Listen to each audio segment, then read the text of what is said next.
शौक है लिखने का आपको? मुझे बिल्कुल शौक नहीं है, आपने बहुत अच्छा सवाल किया। मैं फ्रस्ट्रेट होता हूँ लिखने से, मैं फ्रस्ट्रेशन होती है लिखने से, मैं बहुत मजबूरी में लिखता हूँ। लिखेंगे अभी तो वो सबने मुझसे ये कहा है कि तुम्हारा वो है अभी बाजी तो बहुत अच्छा लिखा तो है आपने। अभी सब मुझसे बोल ये रहे हैं कि अभी पकड़ लो जितने पकड़ सकते हो। तो मुझे भी यही कंसर्न तो है। आप हीरो बनना चाहते हैं, लिखना नहीं, इट्स नॉट लाइक कि मैं हीरो बनना चाहता हूँ। Direction is like the future में अगर मैं कहीं देखता हूँ खुद को तो I see myself is the director, क्योंकि तो मुझे कहीं आपने असिस्ट वगैरह करना शुरू किया? असिस्ट नहीं, मैं इन बिटवीन कर चुका हूँ। जैसे मैं जब लिख रहा था, मैंने इंजीनियरिंग में लिख के साथ कितनी गिरे हैं बाकी में, उनको असिस्ट किया, तो टेलीफिल्म्स को एसोसिएट किया, तो वो थोड़ा बहुत काम करता रहा।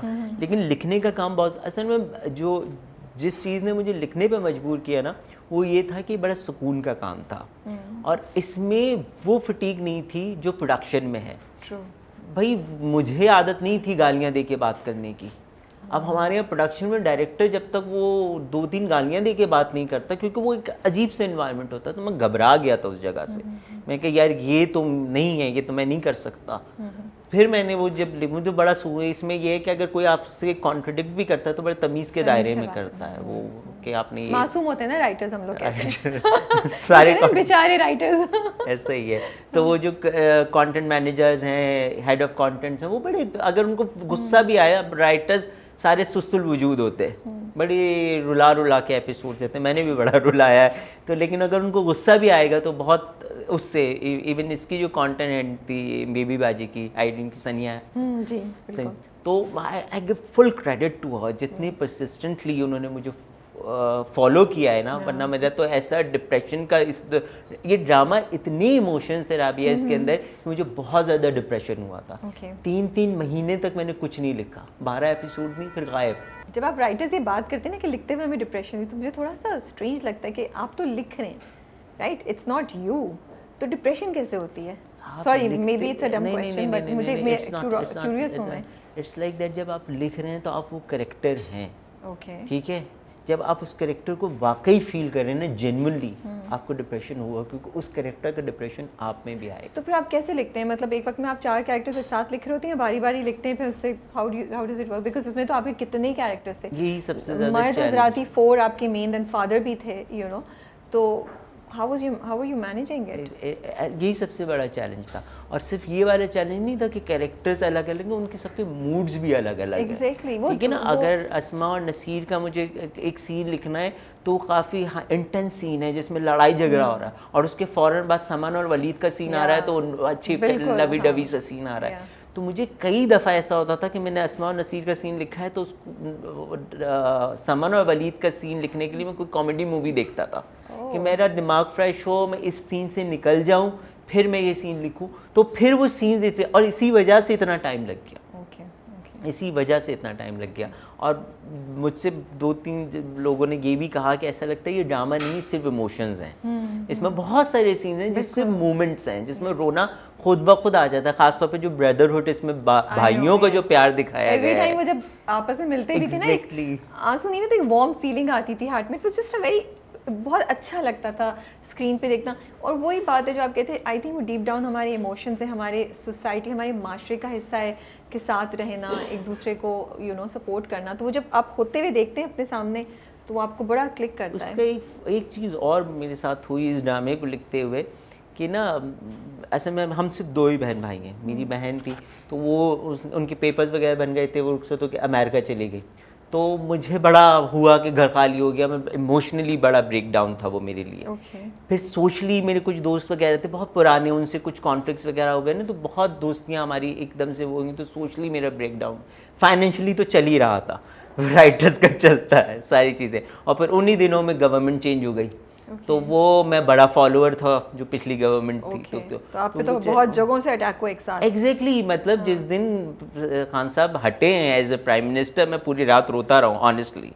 तो वो जो सारी चीज़ें थी ना, वो एक सारी ऐसी जमा हुई कि वो सारे दुख मैंने अपने स्क्रिप्ट में लिख दिए किरदारों की फॉर्म में। लेकिन जब आपके अपलिफ्टिंग मोमेंट्स भी बहुत हैं, there was always a balance of like, इधर उसकी वासिफ और फरहत का कुछ ख़राब हुआ तो फिर वलीद ने आके कुछ कर लिया, तो जहाँ हम समझते हैं ओ तो आपने उसको अपलिफ्ट भी किया है, यू नो।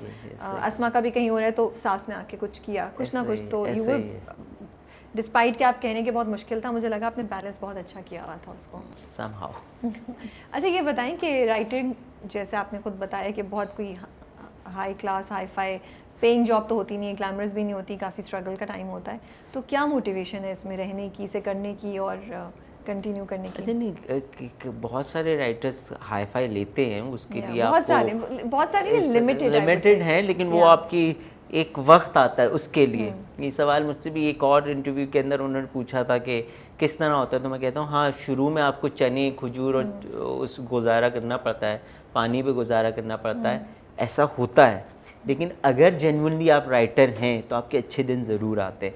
फिर ये जो अगर मैं लिखता नहीं तो आपके सामने कैसे बैठा होता है, ये जो इंटरव्यू देने वाला चार्म है, लोगों के मैसेजेस आने वाला चार्म है, ये जो एप्रिसिएशन इस वक्त है, और फुल क्रेडिट जो मिल रहा होता है ना एक चीज़ का।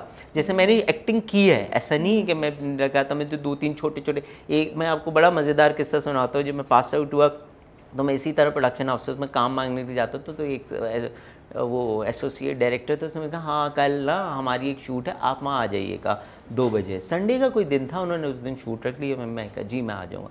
रात में उनकी कॉल आई, आप अपने 3-4 दोस्तों को भी ले आइएगा। अब मैं, और लोगों को टीवी पर आने का कितना शौक होता है, मैंने सारे दोस्तों, मैंने कहा चलोगे शूट है ये, मैं सबको लेके सुबह 11 बजे जाना था। अब हम थिएटर के एक्टर्स, हम तो टाइम के इतने पाबंद कि हम फ़ौरन पहुंच गए लोकेशन पे। भैया वहाँ तो ना आदमजात, ना किसी ने दरवाज़ा खोला, वो कहना अभी तो प्रोडक्शन वाले आएंगे।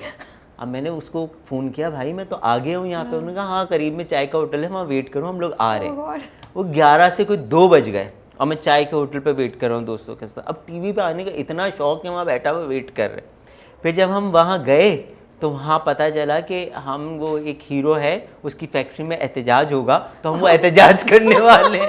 मैंने कहा ये क्या है? नहीं तो सही ना, ढाबे से चाय पी के पूरे सही प्रैक्टिस एग्जैक्टली मैंने कहा दोस्तों को लिया है, मैं तो उस वक्त समझ आना चाहिए था कि ये है। मैंने कहा मुझे नहीं करना ये सारा काम। तो मैंने कहा ऐसे करने से फिर अगर कोई कैरेक्टर और बंदा कर भी ले। ऐसी एक ड्रामा था, वो शादी नहीं हो सकती। अच्छा, उसमें मुझे बुलाया कि ना आपको एक रोल करना है। अब मैं चला गया सेट पे, उन्होंने मुझे रोल ब्रीफ कर दिया, बहुत छोटा सा था। तो मैंने कहा ये मेरा दिल नहीं मान रहा था ना। अच्छा, मैंने कहा अच्छा मैं ना एक काम करता हूँ, मेरे और भी बहुत दोस्त हैं, मैं उनको आपको कोऑर्डिनेट करके दे देता हूँ। नापा के सारे दोस्त वगैरह को। थोड़ी देर बाद उर्वा वहाँ से गुजरी, तो मैंने कहा इनके साथ करना है? कहने लगे जी इनके साथ। मैंने कहा दोस्त तो रिप्लाई ही नहीं कर रहे। मैं कर लेता हूँ। तो मैंने उसमें काम किया है, आप देखेंगे ना ये शादी नहीं हो सकती एपिसोड 2 में मैं आपको नजर आऊंगा उर्वा के साथ। ये बताएं आपका चैलेंज क्या है right now as a writer? Challenge तो बेबी बाजी के हिट होने के बाद तो बहुत बढ़ गया है ना चैलेंज। लोग एक्सपेक्ट कर रहे हैं इसी लेवल की कोई चीज़ होगी, फैमिली स्टोरी होगी, फैमिली स्टोरीज में मॉरल वैल्यूज़ पे बात होगी। ये वाला चैलेंज जो अभी आया है मेरे लिए एज अ राइटर, अगर आप कहें कि मैं खुद क्या समझता हूँ, मैं कहता हूँ कि यार मौजू मिले,